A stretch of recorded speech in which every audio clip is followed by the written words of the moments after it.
Dobro večer, želim.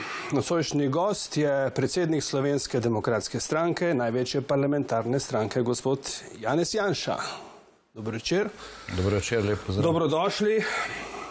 Teme se dnevno spreminjajo. Danes imam na listu nove, nekaj drugega kot včeraj. Veliko stvari se dogaja, bova pa aktualna, da ne bodo rekli, da pogrevamo stvari za nazaj. Komentar naslednjega bi vas vprašal. Včeraj je bil oproščen umora Milko Novič. Zdi se pa, da je sodnik Radonjić ukradel šov, kot bi se reklo.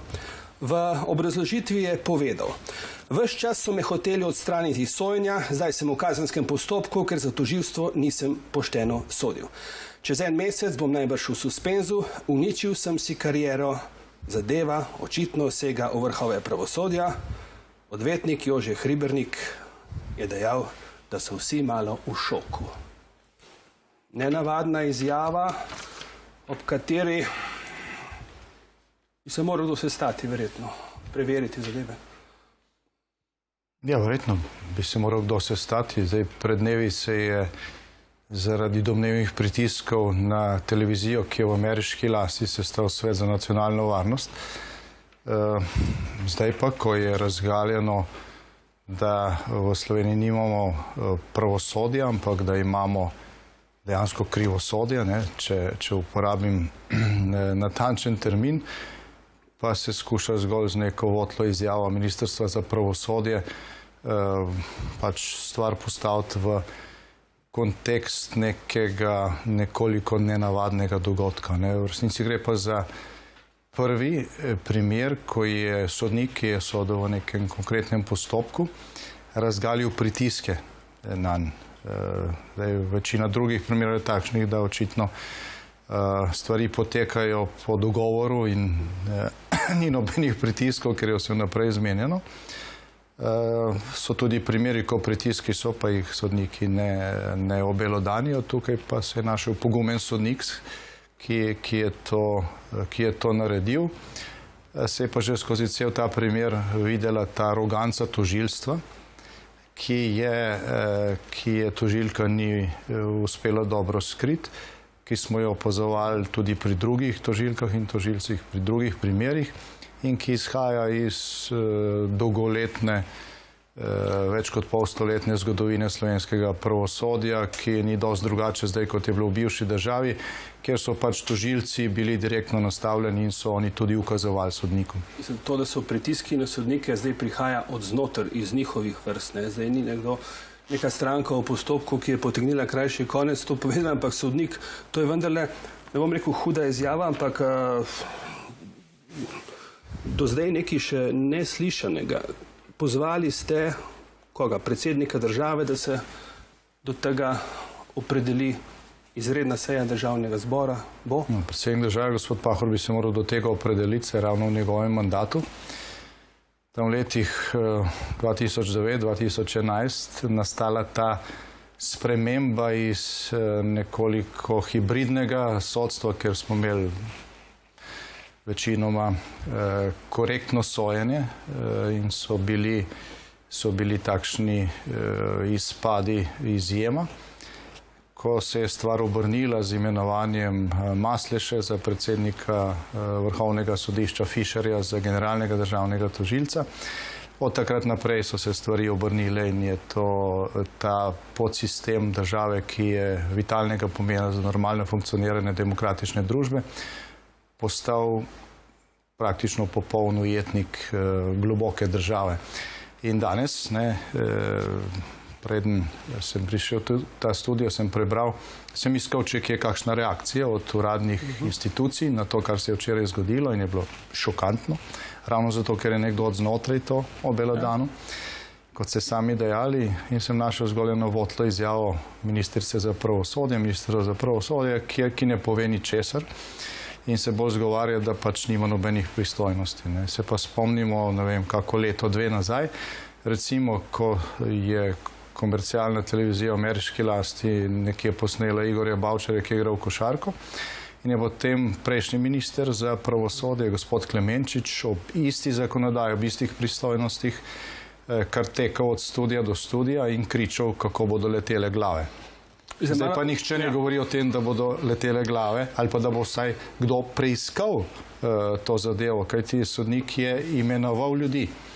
Recimo šefa specializiranega državnega tožilstva, gospoda Furlana, ki je izvajal pritiske, imenoval je ljudi, na katere so tudi izvajali pritiske, se pravi na njegove šefe, in se nič ne dogaja. Ne. To je bolj od tega, kar je, mogoče še bolj od tega, kar je sodnik Radonjić včeraj obelodanil, je zaskrbljujoče to, kar se dogaja danes, ker se nič ne dogaja. Se pravi, tisti, ki morali nekaj storiti, to situacijo poznajo, jo ščitijo. Ja, se on je nekako napovedal teh dogodkov. Dalo se brati med vrsticami tudi, da bo ostal sam, da bo šel v suspens in tako naprej. Če pride kritika na sodstvo, iz sodstva, je to zdaj napad na avtonomijo sodstva? Imamo neko schizofreno situacijo, ne? Sodnik. Ne, sej obrat, ki je nastal, je ravno v tem. Ne? To ste že dvakrat zdaj dobro počrtali. Ne? Tukaj je nekdo, ki je bil del tega sistema, za katerega so predpostavljali najbrž, ne, da bo ravnal tako kot vsi ostali, te pritiske dal na svetlo, se jim uprl, ne, in to pred kamerami. Zdaj poznamo primere, jaz osebno recimo, iz nekaterih drugih postopkov, ko so se sodniki tudi uprli, ko so pisali neke pritožbe, tudi sodniki porotniki, recimo v tem celjskem primeru prostitutk, ampak niso šli pred kamero, ne, in se je vsa stvar skrila pod preprogo. On je to dejal na javni razglasitvi sodbe in tega ne bo možno skriti pod preprogo. Obelodano je neko drastično anomalijo v slovenskem sodstvu, ki bo odmevala širše, česa takšnega ne najdete v nobeni drugi državi članici Evropske unije. Evropska komisija je recimo zaradi bistveno milejših sumov sprožila člen 7 proti Madžarski in Poljski. Pa ni bilo nobenega tazga konkretnega primera, pritiskov na sodnike v konkretnem primeru. Tukaj pa gre za eklatantno, očitno dejstvo in tega se ne bo dalo skriti pod preprogo, ne glede na zastrašujoč molk pristojnih danes. Kaj to pomeni, da to lahko pride na evropski parket zadeva? Se internacionalizira? Na evropskem parketu, no, Evropa še ni internacionalizacija, Evropa je unija, katere del je tudi Slovenija, se pravi, evropski parket je tudi domači parket. Tisti, ki prav, da se v Evropi ne sme pred domačega perila, sploh ne ve, kaj je to Evropa. Evropa smo tudi mi, se pravi, bruseljski parlament je toliko naš parlament, kot je nemški ali pa luksemburški. Zagotovo je dolžnost vseh poslancev v Evropskem parlamentu iz Slovenije, ne glede na stranko, da o tem spregovorijo tudi v Bruslju oziroma v Štrasburgu. Mogoče se bo začelo v naslednjih dneh dogajati. Veliko je bilo govora tudi o tem zasedanju Sveta za nacionalno varnost. Prej ste že omenili v zvezi z domnevnimi pritiski na POP TV. Se nihče ni klical na POP TV, zadeve so se dogajale posredno. A bi po vašem mnenju bil ta svet moral biti sklican že kdaj prej? Dnevno se zazna veliko nezakonitih prehodov čez državno mejo. Vojska ima oceno negativno, šlo bi skozi v mirnodobnem času. Ste vi kdaj sklicali ta svet, ko ste bili predsednik vlade? Svet za nacionalno varnost. V kakšnih primerih? To je politično telo. No, to ne bi bilo nekaj več. Tudi že pred našim mandatom, se pravi v mandatih predsednika vlade Drnovška, je bila uvedena praksa, da v Svetu za nacionalno varnost sodeluje tudi predsednik največje opozicijske stranke oziroma šef opozicije. Se pravi, je to neko telo, ki naj bi dejansko bilo to, kar ime pove. Ne Svet za nacionalno varnost, ne Svet za varnost koalicije, ne Svet za varnost POP TV-a. No, tam je bil gospod Breznik. Kot funkcionira v tem mandatu. V prejšnjem mandatu je Cerarjeva vlada spremenila formalni okvir tega organa, tako da zdaj Ne piše več, da se na svet vabi predsednika največje opozicijske stranke, ampak predstavnika, ker niso želeli, da jaz prihajam, ker so mi jemali mandat v prejšnjem mandatu. Tako da zdaj lahko pride kdorkoli iz naše stranke. Na tem konkretnem primeru sem bil jaz takrat, ko je bil svet sklican na poti v Bruselj na zasedanje izvršnega odbora Mednarodne starinske internacionale, ker sem podpredsednik. Ja.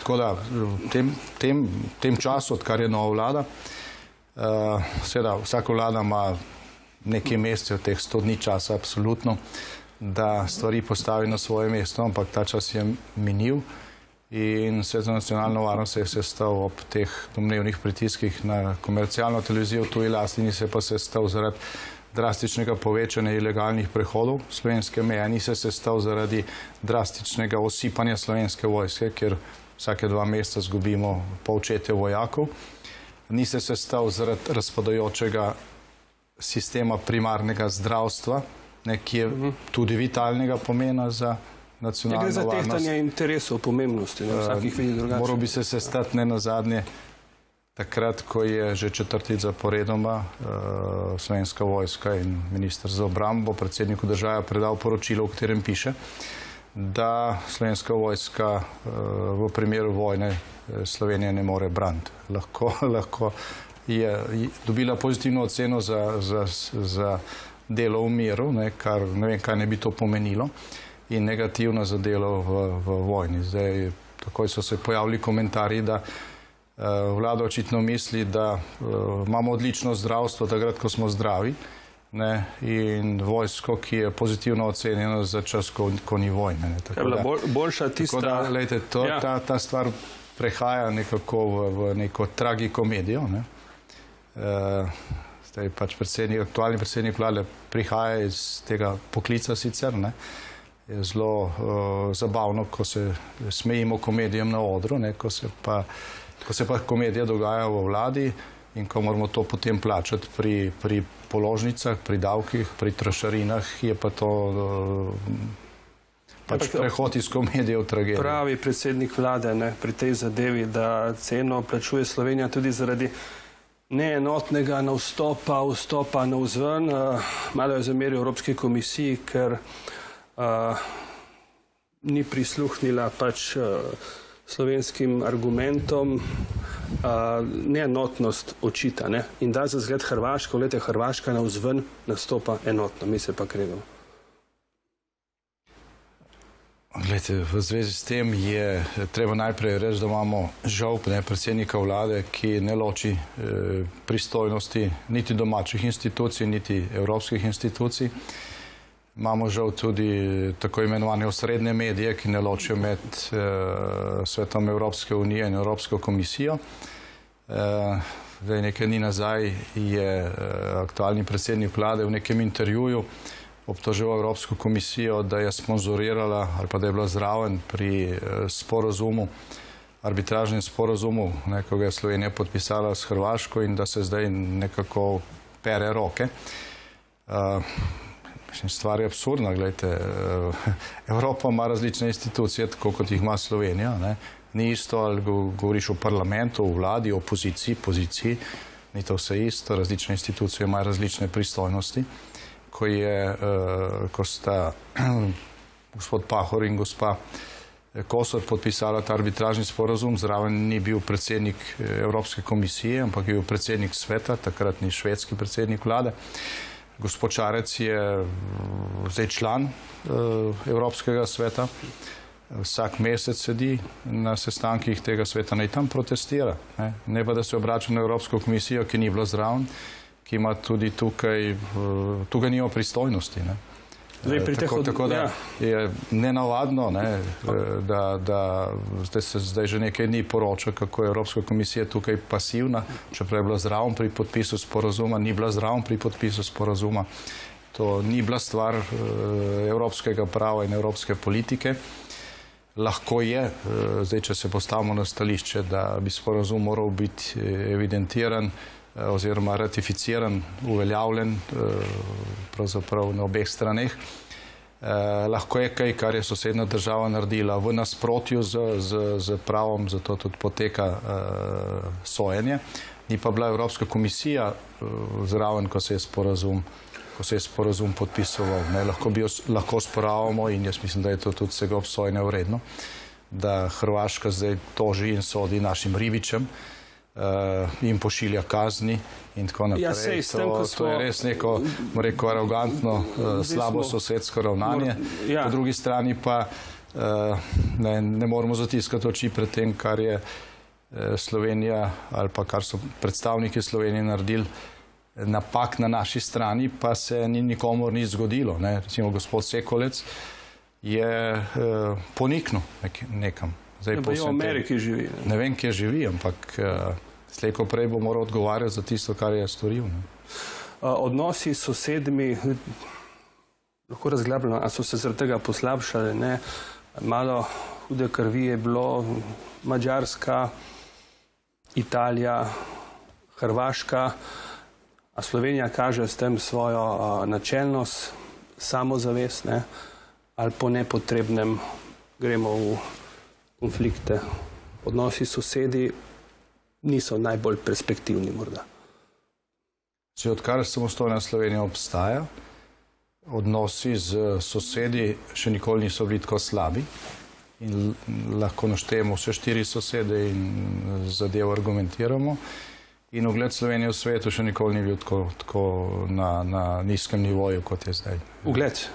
Ugled Slovenije, gledajte, zadnje 2 tedna se je marsikaj dogajalo, slovenska javnost je bila zaposlena z tako imenovanimi strašnimi ogrožanji slovenske nacionalne varnosti preko nekih prisluhov. V tem istem času je Evropska unija podpisala sporazum s Kitajsko, za katero se sploh ni verjelo, da ga bo možno v tem času podpisati. Vsi so spregledali vlogo Hrvaške, ki je imela pri tem, ker je Hrvaška pripravljala vrh 17-terice s Kitajsko, ki je bil v Dubrovniku, je bila vključena v ta pogajanja in je A nas Kitajska prehiteva na mednarodnem področju? Zdaj govorim o nečem, kar je bolj pomembno. V teh zadnjih 2 tednih si je Hrvaška nabrala veliko političnih točk, ker je reševala tudi lastno pozicijo. Recimo Kitajska bo gradila most na Pelješec, ki ga financira Evropska unija. To je bilo nekoliko sporno do podpisa tega sporazuma. Zdaj so se stvari postavlja v nek formalni okvir, ki je v skladu tudi z evropskimi normami. In ob tem vrhu v Dubrovniku je Hrvaška podpisala s Kitajsko 7 konkretnih projektov, Slovenija pa nobenega. Smo bili ena redkih držav, ki te priložnosti enostavno ni izkoristila. Skratka, Hrvaška si je tukaj tudi v Bruslju, če hočete, nabrala veliko pozitivnih točk in veliko kredibilnosti. Mi smo v tem času težili našim partnerjem v Evropski uniji z nekim prisluškovanjem in tega ni noben razumel. Ampak izrazila je Slovenija zadovoljstvo nad dobrimi odnosi s Kitajsko in premier Šarec je svojega kolega povabil v Slovenijo. Ja, bom zelo vesel, če bo do tega prišlo, ampak v času, ko se je sosedna država, ki jo mi tožimo zdaj na različnih sodiščih in kjer mi potrebujemo tudi zaveznike, nabrala veliko kredibilnosti in tako naprej, smo mi sami sebe streljali v obe koleni. Kakšno pa je sodelovanje? Ponujena roka pozicije do opozicije, kako grejo te zadeve v parlamentu. Znajo so vaše izjave, da ste v sodelovanju vabili opozicijo. Vaše zahteve padajo ena za drugo? Ko smo mi sestavljali vlado, smo vedno povabili opozicijo k sodelovanju. Vedno smo opoziciji ponudili tudi formalne oblike sodelovanja preko projekta Partnerstvo za razvoj. V mandatu 2004-2008 je velik del opozicije tudi sodeloval. 53 zakonov smo takrat, sistemskih zakonov smo takrat sprejeli skupaj. Opoziciji smo dali možnost, da predlaga svoje strokovnjake v nadzorne svete podjetij v državni lasti in so jih predlagali. So bili zraven, so imeli možnost neposrednega nadzora. Kadar so levičarske vlade, o tem ni niti govora, kot že rečeno, so sveta za nacionalno varnost, ne skličejo pomembnih zadev, ko bi se moral sestati, verjetno tudi zato, ker je treba zraven povabiti predstavnika opozicije v parlamentu. Recimo včeraj je bil zavrnjen zakon o spremembi zakona o dohodnini, kjer smo reševali tudi zagato vlade, ki je z dvigom minimalne plače nekaterih drugih prejemkov v bistvu mnoge ljudi, ki jim je v besedah želela pomagati, oškodovala, ker so potem padli v višji dohodninski razred. Ja, so izračunali, da je bilo nekaj 100 milijonov manj v proračunu in da si tega ne moramo privoščiti, tako pravi vlada. No, ampak ker bi ljudem, tudi revnim družinam, več ostalo, bi bilo tudi manj izdatkov za socialne transfere in tako naprej. Bi bilo bolj normalno, da ljudje svoj denar obdržijo, ne pa da ga morajo plačati preko davkov in prispevkov, potem pa nekaj tega država nazaj vrne. Neki so dali, dogovor sindikati, minimalno plačo so dvigali, ljudi ni na ulici, ni demonstracij. Gledajte, to, če nekdo dobil 50 evrov višjo plačo, a zato ni demonstracij. In je zato pade višji dohodninski razred in je moral 100 evrov več dohodnine plačati, je na izgubi, ne na profitu. To smo skušali včeraj popraviti in je koalicija operativno enotno to zavrnila. Ja. Jani Möderndorfer je zavrnil vaš predlog, da bi se njegova komisija, ki preiskuje domnevno nezakonito financiranje strank, predvsem SDS-a, razširili to še na SD in SMC, če da je časovna stiska, da to ni prioriteta, nekaj takega komentar. Jaz ne vem, kaj je zanj prioriteta, ampak prvič so tukaj neki pravni okviri. Drugič je bilo rečeno, da se bodo preiskovale pač pravilnosti pri financiranju strank, ne samo opozicije.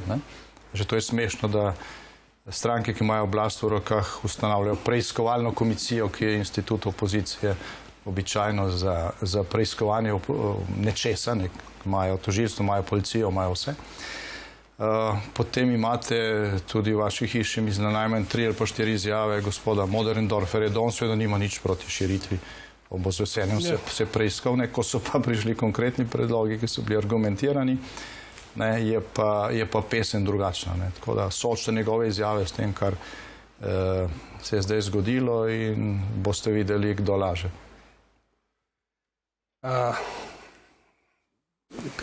Včeraj je gorelo, predvčerajšnjim je gorel Notre Dame, velika kulturna dediščina, nobenih ni dokazal o kakšnem terorističnem dejanju, za zdaj še ne. Vi ste tvitnili, tudi cerkve in gradovi na Slovenskem med letom 42 in 53 so se zažigali in minirali sami. Še do danes niso našli storilca. Kaj je bilo preuranjeno reči nekaj ur po tem, ko so plameni skoraj požrli to palačo, to cerkev, da so prehitro izključili možnost kakšnega, rekli so, da je nesreča. Cerkve so pa gorele v Franciji. Rekli so različne stvari. To, kar ste citirali, je bil moj odgovor na pač trditve tistih, ki so naprej prejudicirali, kaj se je tam dejansko zgodilo. Jaz tega ne delam. Jaz mislim, da je glede na čas, ki je minil in na stvari, ki so se dogajale po tem požaru, z veliko verjetnostjo možno izključiti, da se je to zgodilo, da je šlo tukaj za organiziran teroristični napad strani neke večje teroristične organizacije, ker v tem primeru bi se ta organizacija pohvalila. Ostajata po odprti še vedno dve možnosti. Eno je, da je to pač storila neka lokalna podružnica islamske države ali korkoli, lahko tudi kak samomorilski ud ali pa člen takšne organizacije, lahko osamljeni volk, kot se temu reče v strokovnem izrazu. To je zelo težko odkriti, lahko pa je seveda prišlo tudi do nesreče. Nenavadno je, da nekateri izključujejo eno ali pa drugo možnost, še preden so sploh začeli brskati po gorišču. Se preiskava mora to pokazati. In vse špekulacije so seveda neresne tukaj, razen mogoče, da se izključi neka obsežna akcija, kot je bila v primeru napada na World Trade Center 11. septembra. Je pa seveda nemogoče zatiskati oči pred dejstvom, da se je v Franciji v zadnjih 2 letih zgodilo na desetine napadov in poškodovanj krščanskih verskih objektov in da to še vedno traja in da se je tudi vsak tisti posamični primer, ki se je potem izkazal za tak, se pravi, da je šlo za vandalsko, teroristično dejanje, da se je na začetku tudi skušal nekako zamegliti pa skrivati in tako naprej, dokler stvari niso bile preveč očitne. Ko pa pogledaš statistiko za nazaj, pa se pač nek vzorec vidi in zaradi tega se ne sme nihče čuditi, da so ljudje tudi v tem primeru najprej pomislili na to, da je bil požar podtaknjen. Še posebej, ker se je to zgodilo pred Veliko nočjo, na velikonočni teden, ki je poseben svet čas za krščansko občestvo in na takšnem simbolu krščanstva in evropske temelje, evropske civilizacije. Tako da resna preiskava tukaj je vprašanje kredibilnosti francoskih oblasti. Če bodo Francozi sumili, ali če bomo Evropejci sumili, da ta preiskava ni bila resna, potem bo naslednjič polje odprto za špekulacije še bistveno večje. Ste se dotaknila problema varnosti, a je to še tema, recimo zdaj pred evropskimi volitvami, je Evropa varna, hitro se lahko zadeve spremenijo. Govorimo o migracijah, terorizmu in tako naprej. Zdaj, ko govorimo o evropski varnosti, je tukaj treba včasih zelo natančen. V zadnjih 2 letih smo velikokrat slišali v Bruslju ali pa v Strasbourgu, kako je Evropska unija mirovni projekt, kar je res. Ampak smo slišali tudi to, da je ta Evropa ohranila mir vse od 2. svetovne vojne naprej na evropski celini, kar pa je drastična laž. Če Bosne ne štejejo pod Evropo. V vsakem primeru je to del evropske celine. Tudi Slovenija je del evropske celine, pa smo tudi mi imeli vojno. Pa Hrvaška tudi, pa Kosovo in tako naprej, ker je celo NATO posredoval potem. Se pravi, na nek način se to razumevanje Evrope in evropske varnosti včasih preveč zapira v zahodnoevropske vzorce.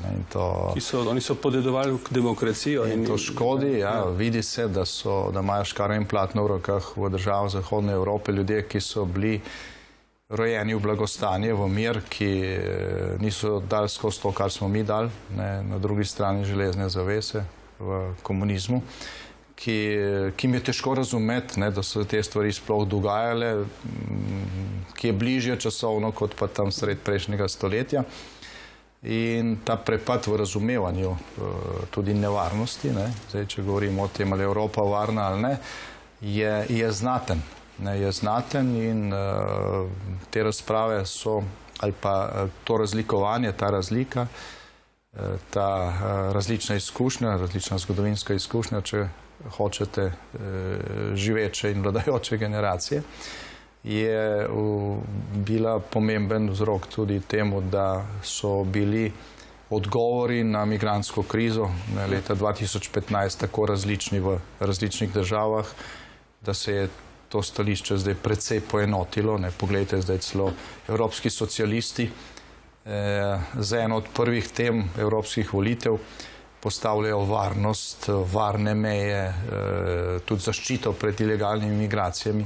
Še 3 leta nazaj so pa kričali, Evropa mora imeti odprte meje, kdorkoli pride, je dobrodošel.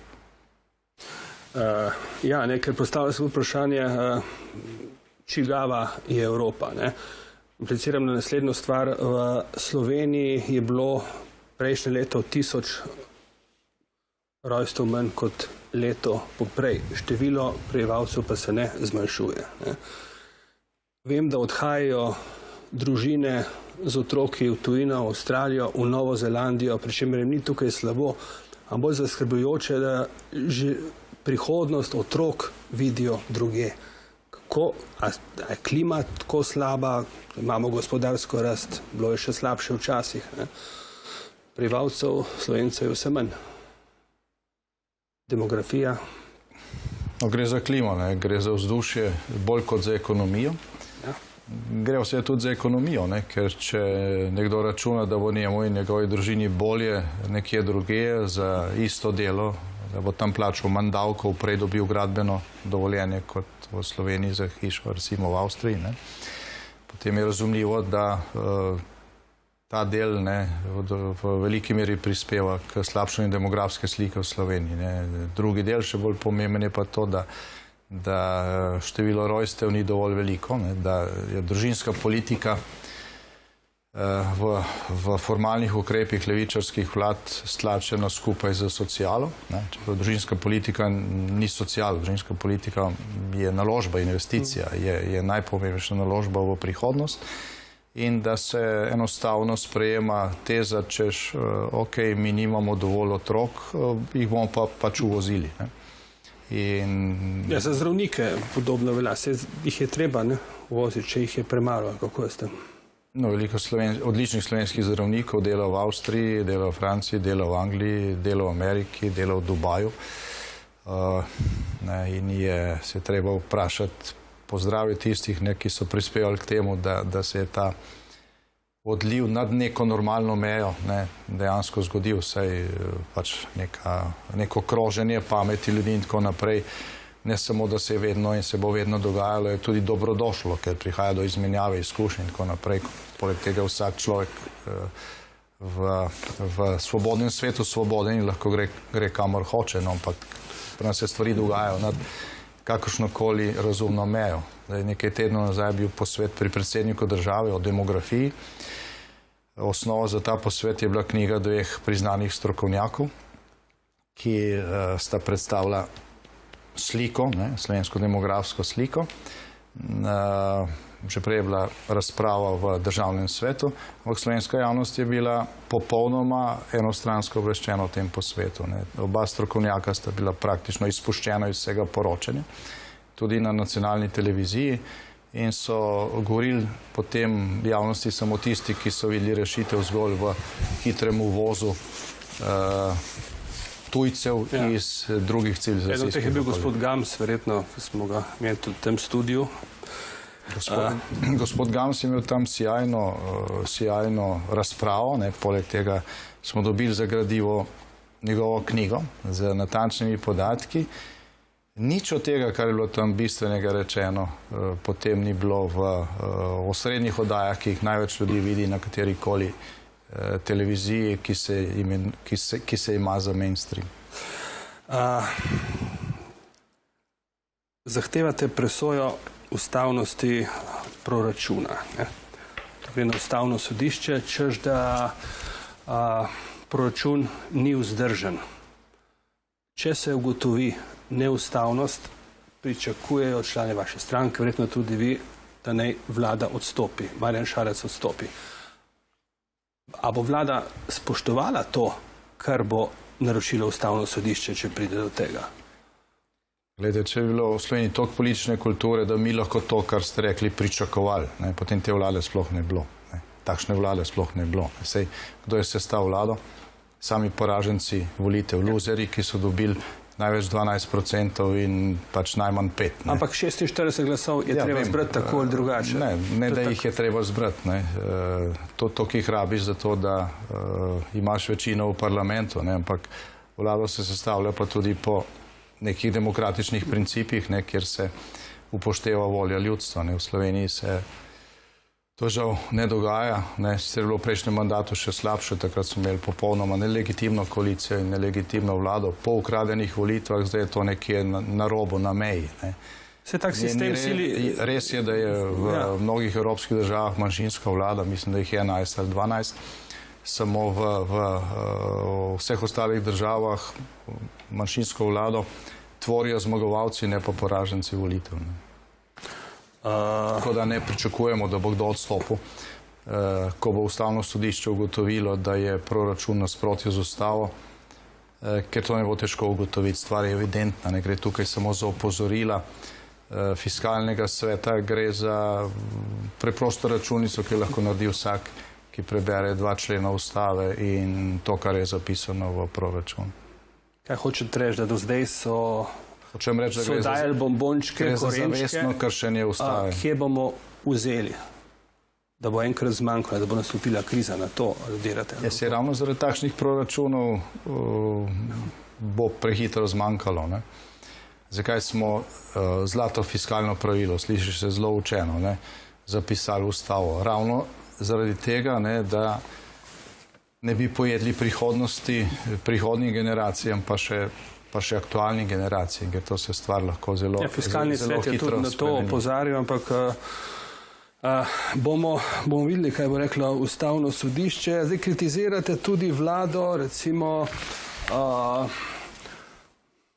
je preveč birokracije, potem je seja kratka, zadnja seja je bila zelo kratka, češ da niso imeli zakonskih predlogov. Marjan Šarec pravi, enkrat pravite, da je preveč teh zakonov, da se utapljamo v birokraciji, potem, ko jih ne dajemo na dnevni red, pa spet narobe. Ja, pač izjava v stilu ve se koga.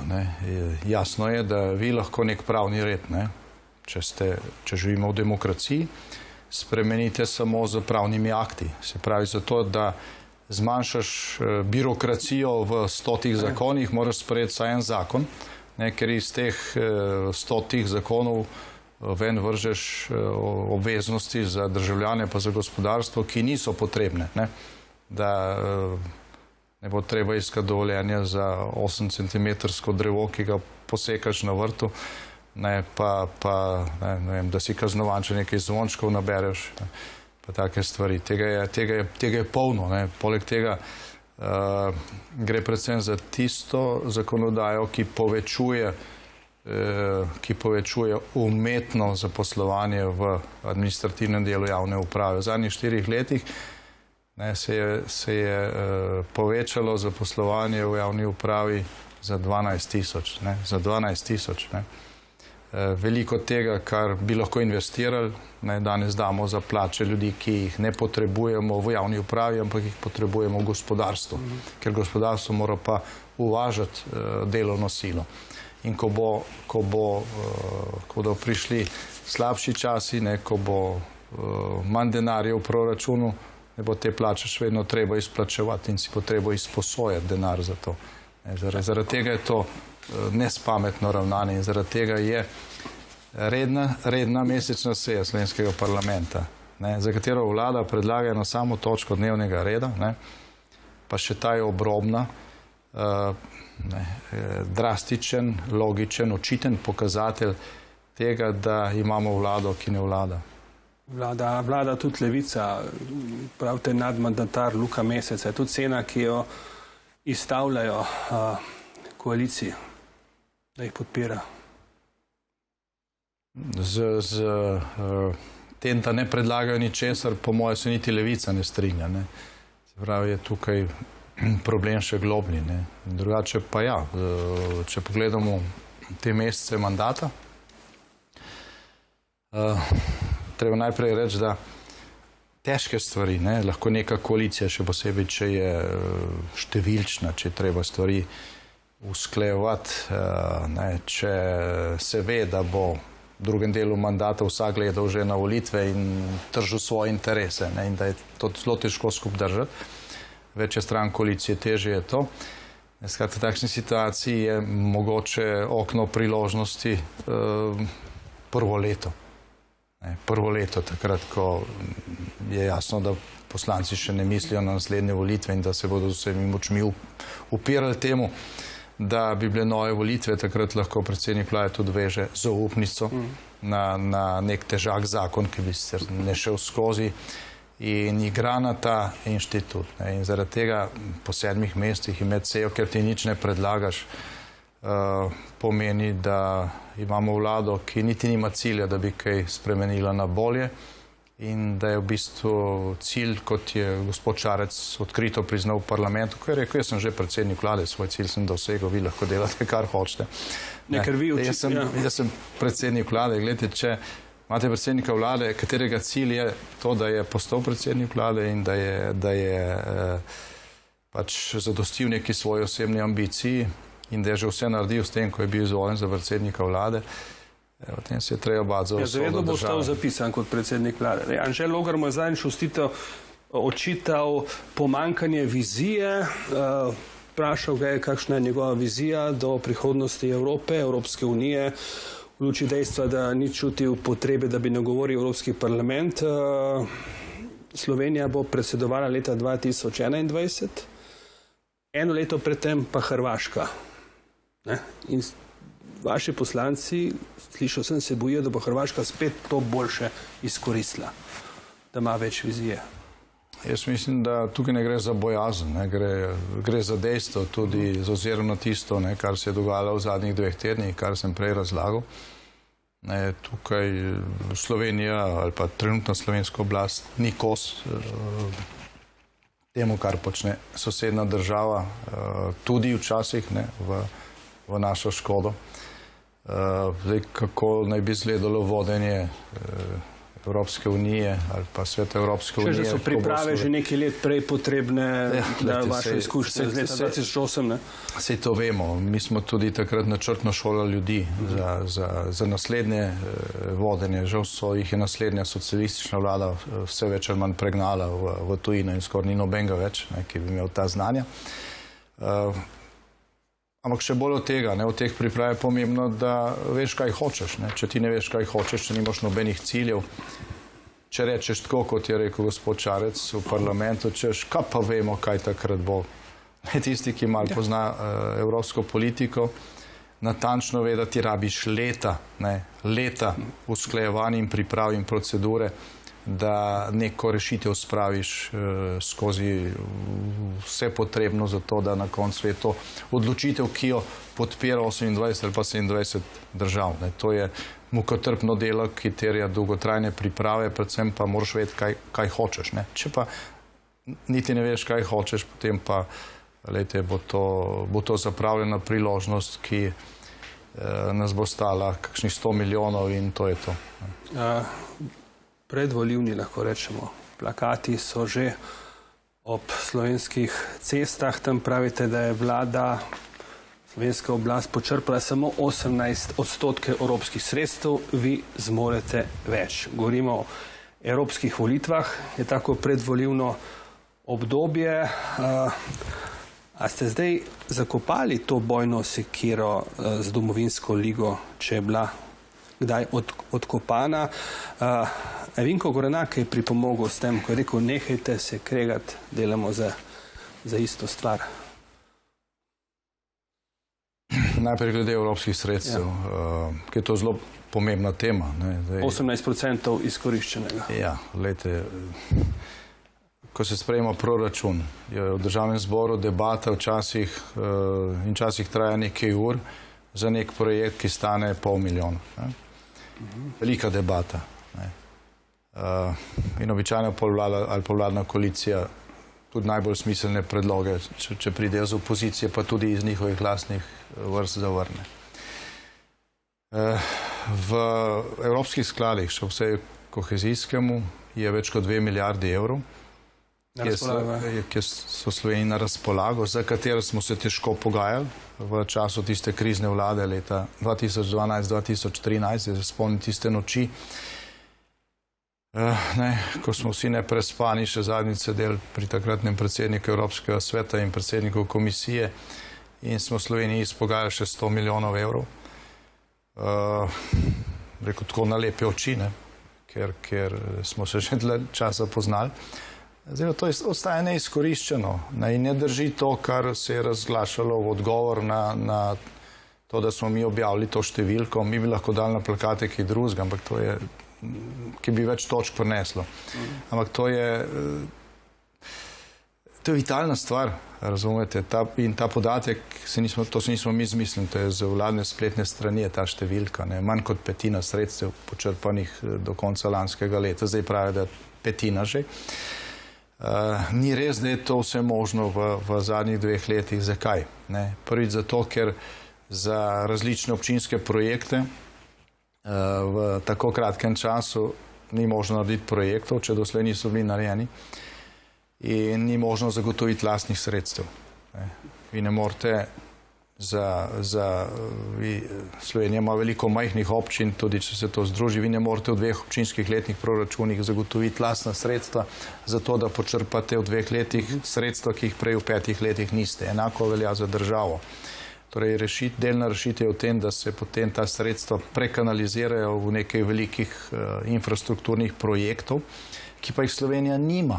Ki jih pa Slovenija v tem trenutku nima in jih tudi ne moreš čez noč pripraviti. Poleg tega je tudi zato potrebno zagotoviti lastna sredstva in vidimo, kakšne težave ima vlada z drugim tirom oziroma z finančno konstrukcijo za 27 km železniške proge. Torej,